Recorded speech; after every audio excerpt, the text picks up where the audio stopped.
No século passado, viajar de avião era praticamente um evento especial. Os passageiros eram um público seleto e as companhias aéreas ofereciam um serviço de bordo bastante refinado. Nesse período, houve uma companhia que se destacou no ramo, lutou bravamente para manter a sua atividade e teve bastante importância para o desenvolvimento no setor da aviação comercial aqui no Brasil.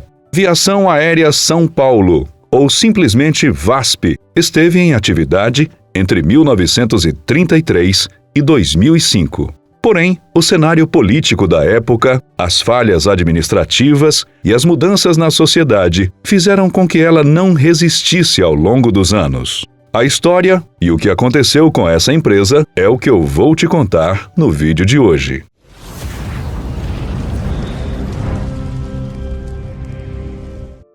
No ano de 1933, o Brasil vivia na política o governo provisório de Getúlio Vargas, que tinha como objetivo a centralização do poder na mão do governante, além de uma implantação de um regime autoritário e a elaboração de uma nova Constituição. Foi nessa fase que a aviação teve um desenvolvimento significativo, pois o governo queria transformar a nação em uma potência nesse setor.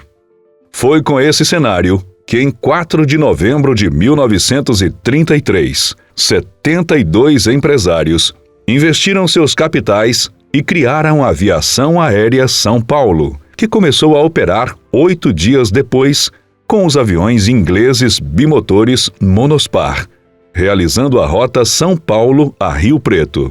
Mas essas aeronaves só comportavam 3 passageiros. Dessa forma, logo foi necessário investir em aeronaves maiores. Com isso, não demorou para que a empresa comprasse o modelo de Havilland Dragon, um avião que comportava 2 tripulantes e 8 passageiros.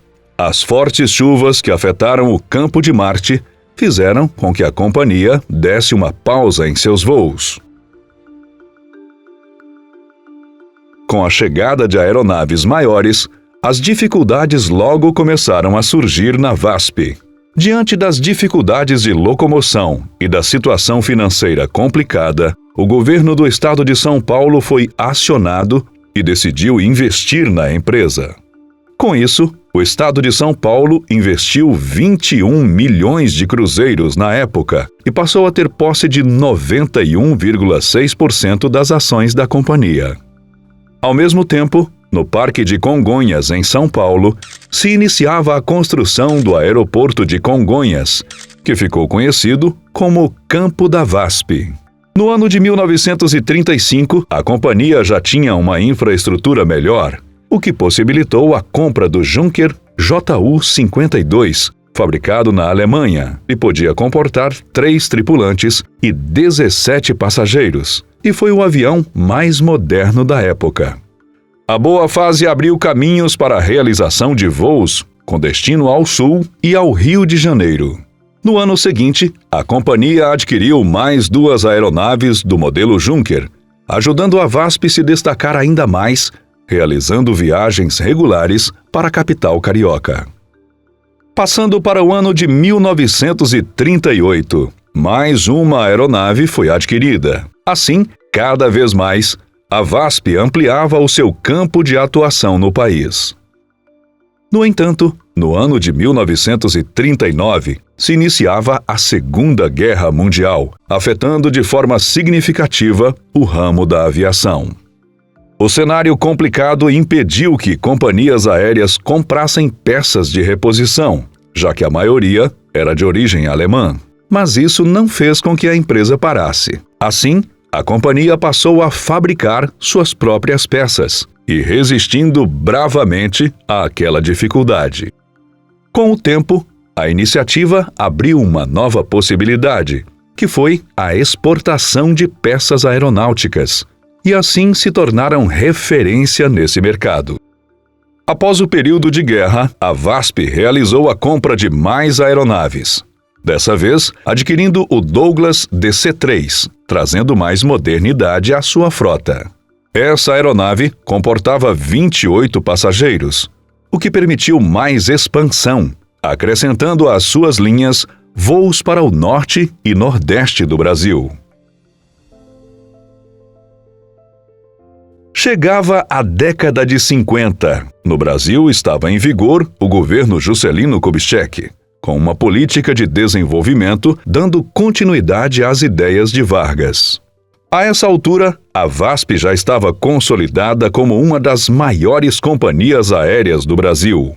Nesse período, chegaram à frota os modelos Scandia A90, bimotores, que tinham capacidade para 36 passageiros.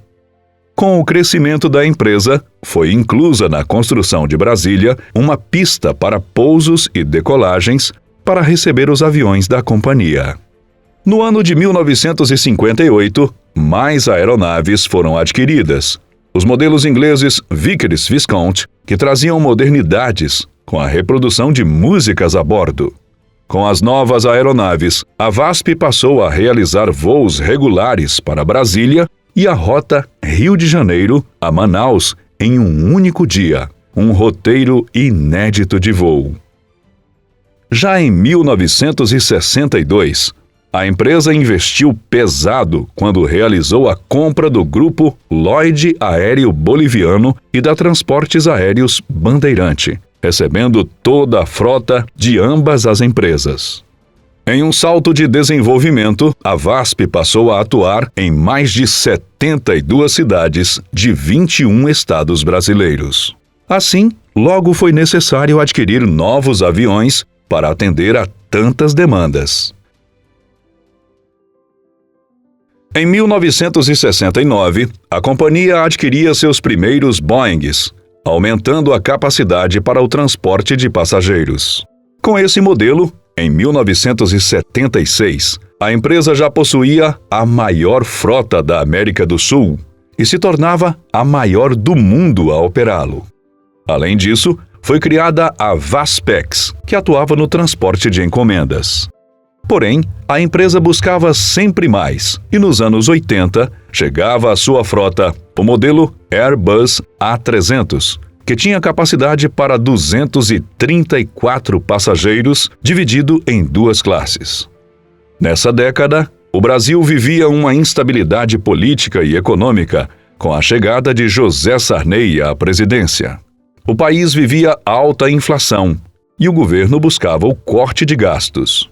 Na década de 90, o cenário econômico continuava complicado com o governo Collor e assim, a VASP foi privatizada, agora fazendo parte do Grupo Canhedo, sob a administração do Dr. Wagner Canhedo, que iniciou uma política de expansão internacional. Logo, ele conseguiu autorização para operar em diversos países, desde a Ásia até os da Europa. No entanto, a nova administração não conseguiu manter esse crescimento repentino. Aos poucos, não conseguiu pagar salários, obrigações e taxas, cancelando diversos voos e acumulando dívidas. Em 2004, o Departamento de Aviação Civil proibiu a operação de algumas aeronaves. Uma parte foi vendida, outra desmontada, e os aviões que sobraram logo se tornaram obsoletos. Dessa forma, a VASP perdia o seu território e manchava uma imagem construída com muito trabalho durante anos. A chegada da companhia Gol, com um sistema mais tecnológico que acompanhava a realidade do mundo, também contribuiu para que a antiga aviação perdesse o seu mercado. Até que em janeiro de 2005, o inevitável aconteceu. A companhia teve a sua autorização de operação cassada. Dessa forma, se encerrava a história de uma empresa que lutou desde o início para se manter firme e conquistar o seu espaço. Atualmente, algumas de suas aeronaves estão expostas em aeroportos do país, restando apenas a lembrança do que um dia foi próspero e marcou a história da aviação do Brasil. Eu vou ficando por aqui e agradeço por você ter ficado com a gente até o final. Não se esqueça de deixar o seu like, se inscrever no canal e ativar as notificações clicando no sininho. Muito obrigado pela sua companhia e até o próximo vídeo.